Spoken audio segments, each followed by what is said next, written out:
바랍니다.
자리 앉으시죠.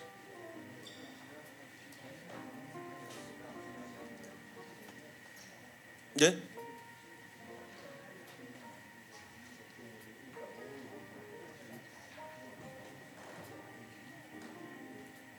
예, 시간이 조금 지체됐습니다. 지금부터 재연절 맞이하여 판사 피해 예방 특별재판부 제안 및 서경환 대법관 후보자 임명 부동의 촉구 기자회견을 시작하도록 하겠습니다. 모두 자리에서 일어나 주시기 바랍니다.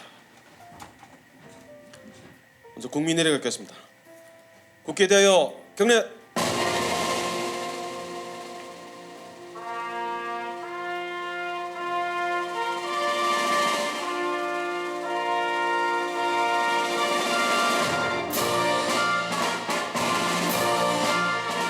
나는 자랑스러운 태극기 앞에 자유롭고 정의로운 대한민국의 무궁한 영광을 위하여 충성을 다할 것을 굳게 다짐합니다.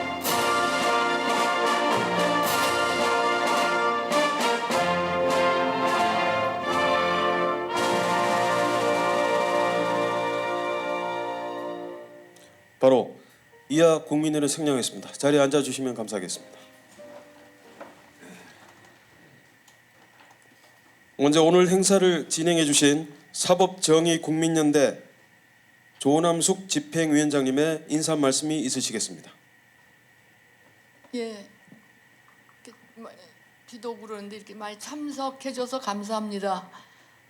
이 사건을 오늘 이렇게 기자회견을 준비하게 된 것은 저희들이 한 10년 전에 이 사건을 구조운동을 했습니다. 이런 판사가 갑자기 또 대법관이 된다고 그래서 기습적으로 준비하다 보니까 준비가 부족한 부분도 있지만 우리 국민들에게 알려야 될 사건이다. 계속 가서 또 국회가 또 그냥 이렇게 엉터리 판사를 대법관으로 시켜놓는다면 저는 또 가을에 책을 낼 겁니다. 책으로 또 전국에 폭로할 것이고 계속 대법관으로 있다 해도 우리 단체는 계속 응징해 나갈 것입니다. 그러므로 여러분들 끝까지 지켜봐 주시고 함께 해주시길 바랍니다. 감사합니다. 성 교수님 오셨으면 저 끝으로. 예, 다음은 그 사법정의국민연대 조기형 고문님의 격려사가 있으시겠습니다. 무슨 마이크가 아니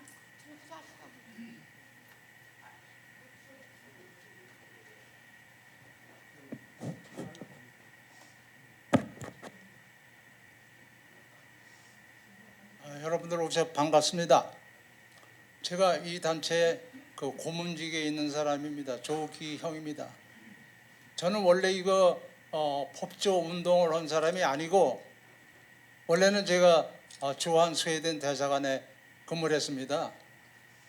그래서 외교 관계에 대해서 제가 좀 경험이 있습니다. 근데 제가 그 대사관에 어디 있는 관이 주한 스웨덴 대사관이었어요. 근데 이번에 그 나토에 지금 그 31개국에서 2개 국가가 늘었잖아요. 그 뭐냐면 스웨덴이 들어가고 또 한 나라가 들어가고 옆에 나라가 그렇게 이제 늘었는데 그러면 33개가 되는데 어쨌거나 우리가 그 해외 외교관 생활을 이렇게 하면서 보니까 우리나라가 상당히 부족한 면이 많이 있어요. 이제 그런데 제가 그 이상하게도 외국어에 그 취미가 많이 있어가지고 미 8군 통일장교 출신을 했어요. 그다음에 또 대학 가서는 불란서말을 제가 해가지고 그래서 결과적으로는 외교관 쪽으로 이렇게 흐르게 됐는데 직업이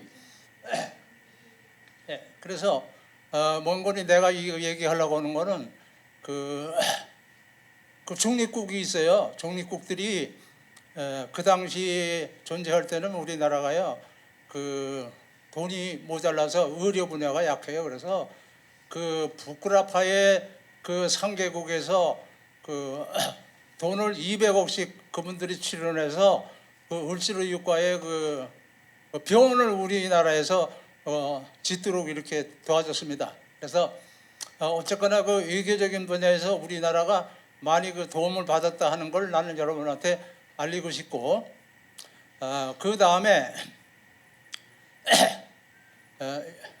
시간이 짧으니까 더 얘기를 뭐 하기가 좀 하고 그런데 저희 단체에서 한 일이 있어요. 중요한 일이 있습니다. 다른 게 아니고 그 고위공직자 수사처에는 그 단체를 만들었어요. 그 법률 단체인데 이거 하는데 얼마나 힘이 드는지 몰라요. 그 각 당에서 여당 야당에서 하는 척을 해요. 우리가 횃불 들고 시작했는데 하는 척을 하는데 한 6개월 하다 말아요. 손들어요. 그래서 끝내는 이게 이제 법에 통과를 해서 공수처가 됐는데 아직까지도 그 효력이 미치지 못하고 있는데 이게 뭐냐면 고위공직자가 이거를 그 부정하는 것을 방지하기 위해서 우리 그 단체에서 횃불을 들은 거예요. 해불드는 것이 다른 게 아니에요. 그런데 그 일을 하나도 현재 못하고 있습니다. 근데 왜 그런지 모르겠어요. 그래서 제가 긴 얘기는 할 필요가 없이 어느 종교에선 사랑을 부르짖습니다. 그 근본적인 원인이 뭐냐면요, 거짓말하는 게 문제라는 거예요. 사랑 플러스 그 다음에 거짓말이에요. 거짓말을 하지 말라는 거예요. 그 지금 이게 세계가 다 망가져지는 게 뭐냐면 거짓말입니다. 거짓말. 그래서 나는 여러분들한테 얘기하고자 하는 것은, 거짓말을 함으로써 이런 문제가 생기는 거예요. 이거 서경환이 사건도예요.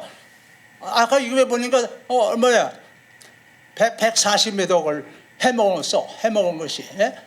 근데 그 돈을 그렇게 많이 벌어서 뭐 어디다 쓴다는 거예요? 도대체 거짓말 해가면서 돈 벌어서 판검사가 어디다 돈을 쓰는 거예요? 여러분들 그래서 판검사 아는 사람 있으면 교육 좀 시켜주십시오. 더 이상 제가 긴 얘기 안 하겠습니다. 감사합니다.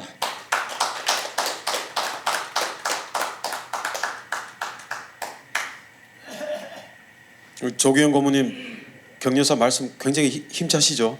우리 다시 한번 박수 부탁드리겠습니다.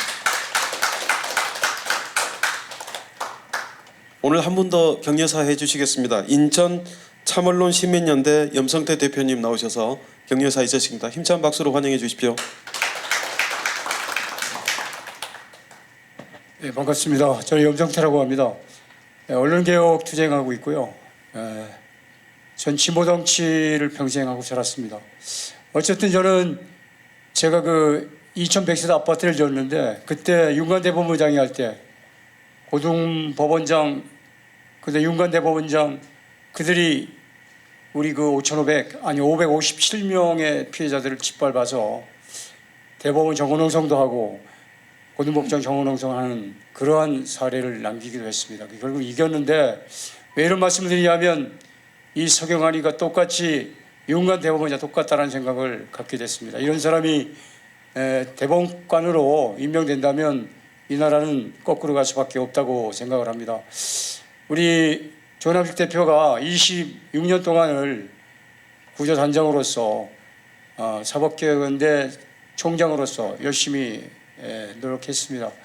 많이 격려해 주시고, 이 중요한 투쟁입니다. 어쨌든 이러한 못된 사람이 대법관에 임명된다면 이 법은 또 무참하게 짓밟히고 정의가 무너진다고 생각합니다. 여러분들 격려해 주시고 이 투쟁이 올바로 정리될 수 있도록, 성공할 수 있도록 도와주시기 바랍니다. 고맙습니다.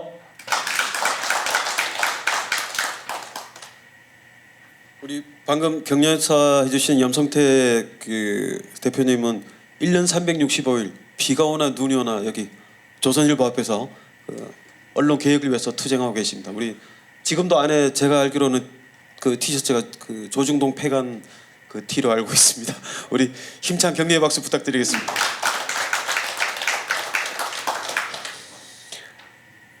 이제 서경환 대법관 후보자 임명 부동의 촉구 성명서 발표가 있겠습니다. 먼저 성명서 발표자를 소개해드리겠습니다. 사법정의국민연대 공동대표이신 최재형 목사님 오셨습니다. 건국대학교 정보학과 교수를 역임하셨습니다. 선한길 공동대표님 오셨습니다. 사법정의연대 자문변호사이십니다. 김재용 변호사님 오셨습니다. 진보당 서울 서대문 지역본부 전진희 위원장님 오셨습니다. 노후희망유니온 서울본부 박경용 본부장님 오셨습니다. 지금부터 서경환 대법관 후보자 임명 부동의 촉구 성명서 발표가 있겠습니다.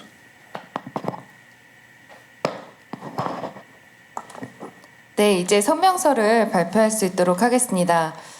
다 나눠드린 것으로 알고 있는데요. 함께 보시면서 같이 고민해 주셨으면 좋겠습니다. 특히 오늘이 바로 7월 17일 제헌절입니다. 그래서 대한민국 헌법을 공포한 기념일인 자리가 바로 오늘입니다. 우리나라 헌법에는 대한민국은 민주공화국이고, 그리고 그 권력은 국민으로부터 나온다라고 하는 것이 적시되어 있습니다.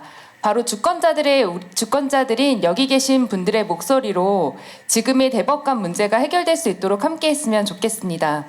네, 성명서 낭독 같이 하도록 하겠습니다. 국회는 허위 공문서를 작성하여 사기 판결한 서경환 대법관 후보자 임명을 부동의하라. 민주주의는 법치주의다. 법이 건실해야 나라가 건실해질 수 있고 견제와 균형이 조화를 이루게 될 때 이 나라가 바로 설 수 있다. 따라서 법이 썩으면 모든 것이 부패하기 마련이며 법이야말로 대한민국의 근간으로 이를 바로 세우기 위해 법 집행자들에 대한 감시, 감독만이 사법부가 표방하는 자유, 평등, 평화를 이루게 된다. 법관은 헌법과 법률에 의하여 양심에 따라 독립하여 심판할 의사가 있음에도 세계에서도 그 유래를 찾아볼 수 없는 전관예우와 학연, 지연, 직연, 청탁에 의해 판결이 좌우되다 보니 대통령보다 초법적 권력을 행사하는 독재 집단으로 군림하고 있다. 그 한 예로 대검 중앙수사부장과 서울고검장을 지낸 검사장 출신의 박영수를 들 수 있다.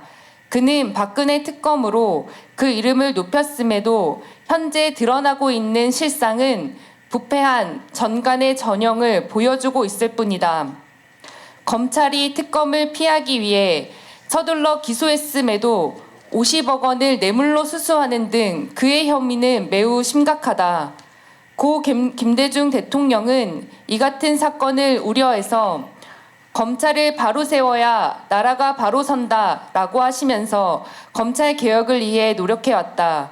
또한 고 노무현 대통령도 검찰 수사권 조정을 해야만 검찰 개혁을 할 수 있다고 판단해 수사권 조정을 실현하려고 노력했다. 하지만 도리어 검찰의 손에 죽임을 당해야만 했다. 문재인 대통령 역시 검찰 개혁을 하고자 했으나 내부 배신자들에 의해 오히려 검찰 공화국으로 만들어버렸다. 이처럼 법 집행자들이 부패하면 국기가 문란해지고 약자들은 의지할 곳을 잃게 된다. 그 때문에 본 단체는 법 집행자들인 비리판 검사, 경찰을 고발하고 척결하는 운동을 지난 25년 동안 쉼없이 계속해왔다. 사례들을 마이크가 잘 나온 몇 가지 사례들을 살펴보겠습니다. 첫째, 선물 옵션에 투자했다가 소종숙에게 사기당한 원인. 가해자 소종숙은 2대 법대를 졸업한 후 1997년 7월경 대한민국에서 처음으로 도입된 파생금융상품 선물 옵션 매니저로 활동하면서 충분한 배당을 하면서 신뢰감을 얻게 되자 주변 친인척들을 포함하여 많은 투자자를 끌어모을 수 있었다. 그런 가운데 피고인 이월희도 같은 동네에 살면서 자매처럼 고소인의 펀드 투자자들의 관리를 해두던 중 2001년 9.11 테러 사건으로 큰 손실을 입게 되었다. 이 때문에 2002년경부터 투자자들에게 이런 사실을 감추고 허위로 수익 통장을 만들어 수익이 난 것처럼 안심시키면서 투자금으로 돌려막기를 하였다. 고려개발에 근무 중이던 피고인 흥종우는 고소인에게 경매로 부동산을 매입하면 큰 돈을 벌 수 있다고 자랑하면서 이를 믿은 고소인은 부동산 매입 자금 명목으로 2003년 6월경 45억 원을 송금했다. 소종숙은 투자자들에게 부동산을 매수하면 단시일 내에 몇 배로 큰 수익을 벌 수 있고 부동산 투자로 그동안 손실된 금원을 반환해 준다고 하면서 투자금을 받았다. 그럼에도 투자 수익은 나오지 않음에 따라 감당할 수 없어 소종숙은 2004년 4월경 구속되어 장기간 수감 생활을 하다가 2010년 4월 30일 출소하였다. 피고소인 이월희, 홍종후 부부는 소종숙이 수감 중에 있는데도 면회도 오지 않고 광명 땅 매입에 대해 아무런 답변이 없어 출소를 앞두고 이들 부부를 고소했고 투자자들의 적극적인 도움으로 이들 부부는 45억 원을 횡령한 죄로 기소돼 재판을 받게 되었다. 그러나 피고인들은 2011년 5월경 서울 서부지방법원 서경환 판사에게 무죄 판결을 받았다. 문제는 이월이 부부가 선임한 변호사가 김현장의 이회기 변호사가 서경환 판사와 대학 동창이라는 것을 알게 되었다. 둘째, 피고인들에 대한 공소사실.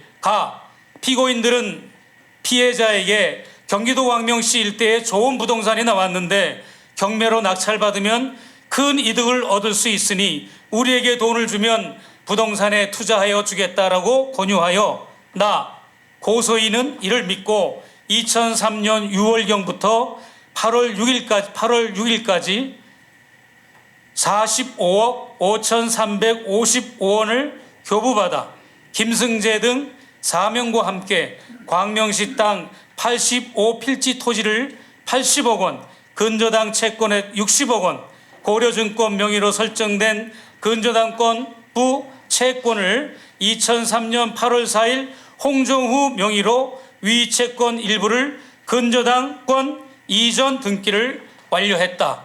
2004년 2월 16일 채권은 피고인 홍정후 명의 지분을 김증재, 이재균에게 대금 30억 2,600만 원에 매도하고 같은 달 18일 김승재, 이재균 앞으로 위 채권에 대한 근저당권 이전 등기를 완료하였다. 그런 이유로 특정경제 범죄 가중처벌 등에 관한 법률 위반으로 기소했다. 예, 이어서 하겠습니다. 서경환 판사가 불법하게 판결한 내용을 정리해 보겠습니다. 서경환 판사가 판결한 판결문 5쪽에서 6쪽을 보면 피고인들은 일관되게 소정숙으로부터 받은 돈을 선물 옵션 투자 수익금이라고 수익금이라고 주장을 하고 있고 공소 사실에 뒷받침하는 유일한 증거인 소정숙의 증언은 믿을 수가 없고 증인 최화식 예절자 정현례 등의 진술은 광명 땅을 투자했다고 들은 사실만 있을 뿐 특별한 증거가 없다라는 취지로 무죄를 선고했다. 그러나 거기에 대해서 반박을 보면은 최화식 증인은 피고인들이 투자한 번지수를 알기 위해 광명시 경매 물건을 모두 뒤져 간신히 알게 된 후 피고인들에게 접근해 압박하면서 소문내지 않은